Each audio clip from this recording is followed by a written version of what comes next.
Hey everybody, Dana Shoaf, editor of Civil War Times Magazine, back here with Melissa Winn in Congressional Cemetery in Southeast Washington, D.C.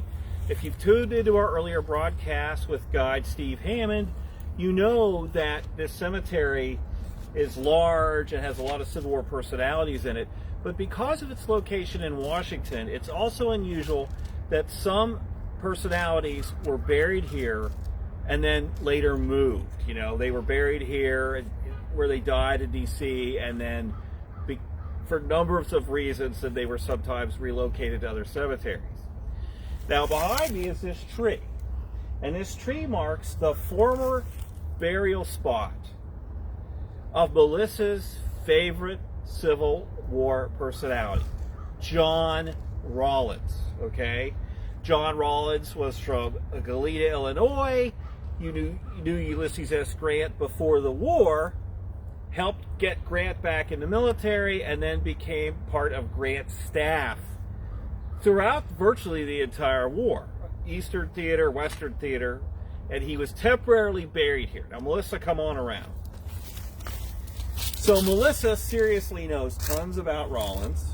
She has a collection of Rawlins photography. Yes.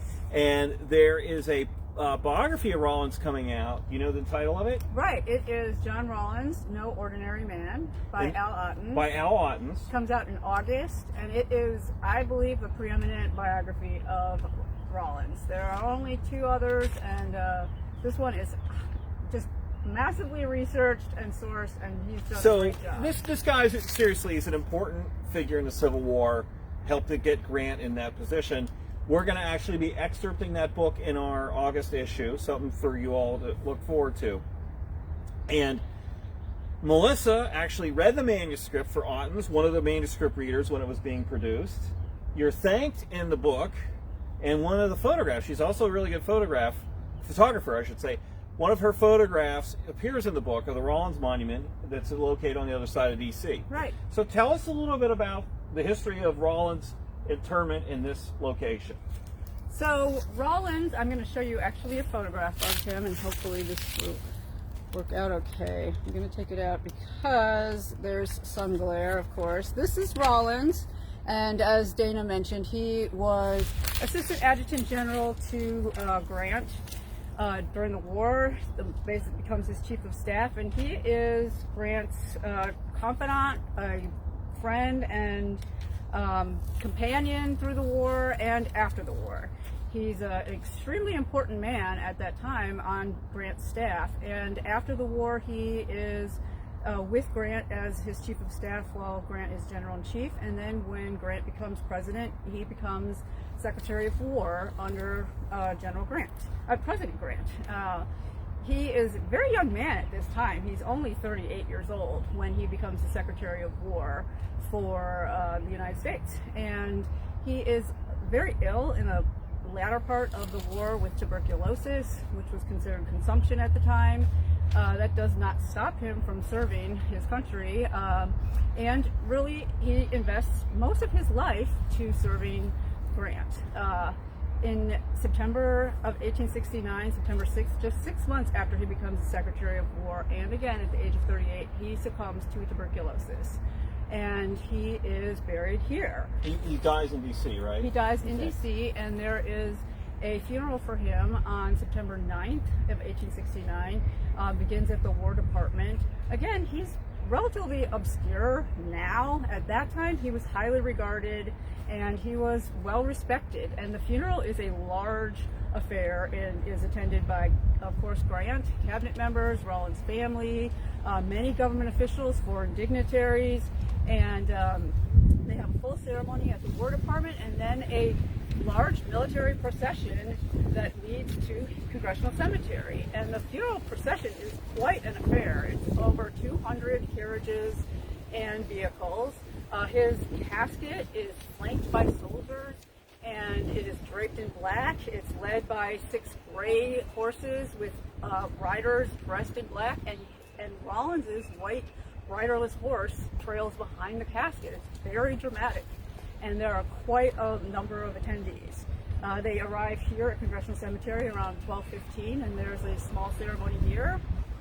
he is temporarily housed in one of the vaults, like you saw, until he can be buried in this plot here in Congressional Cemetery.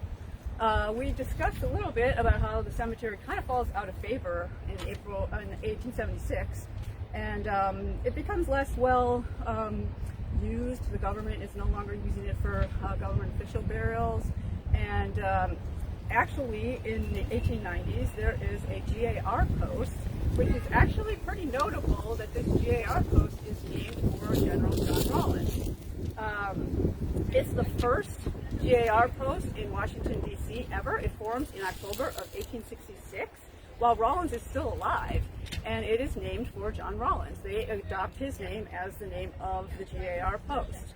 They endeavor at that point, when this cemetery is in a bit of disrepair, 1896, to have Rawlins reinterred in Arlington National Cemetery, where at that point other generals and Civil War notables are being buried. Yeah. It's much more popular and more revered at that time. Well, what's that you have in your hand? This is actually a ribbon from the post, the John Rawlins post GAR. Post number 1. Post number 1 in D.C., correct. So quite an honor. And well, that gives you an idea too how he was regarded. The first post is named after him. Yeah, absolutely. So how do you know? How did you find out that this is the plot where he was buried? Well, the Congressional Cemetery has an online resource where you can plug in the names of anybody who has been buried here, and it will bring up the plot that they are buried in. So you came down and did that and found it here. Absolutely, okay. Right. How many times a year do you come here to pay a pilgrimage? I've been here several times to pay my homage to Rawlins, which he is well due, I would believe. So. Every time she comes here, a picture of her here ends up on her Facebook page. Yes, so if you follow her on Facebook, you'll see it. This is Rawlins' tree, correct? Yes. But really interesting story about how how these, not just kind of larger than Rawlins, but the memory of the war, right? And people wanting to move Rawlins to a place that they felt had more stature at the time, from here to Arlington. So right, they moved him to Arlington, and he's buried now on a slope very near other Civil War notables, and very close to Sheridan, actually. Yeah. So now, Melissa is going to be volunteering here as a guide. When? Well, on May 21st and 22nd, the Congressional Cemetery was closed actually for quite a while during the COVID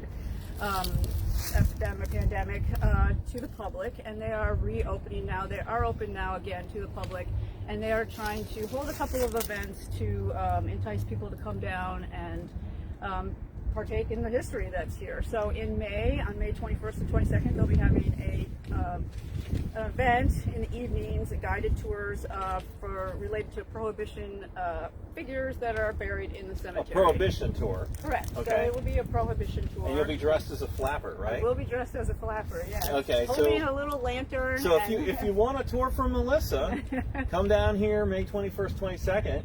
And do you have to get tickets online or something? At this point, I am not sure about that. I don't think so. But, okay. There'll be more information about the event coming out closer to the event. So Melissa's a little invested in the cemetery here. She's it's a great cemetery. A fan of it, and kind of got interested in it because of Rawlins. But so anyway, just to show you some involvement there. Okay. Yeah. So we've decided we are going to give you one more broadcast.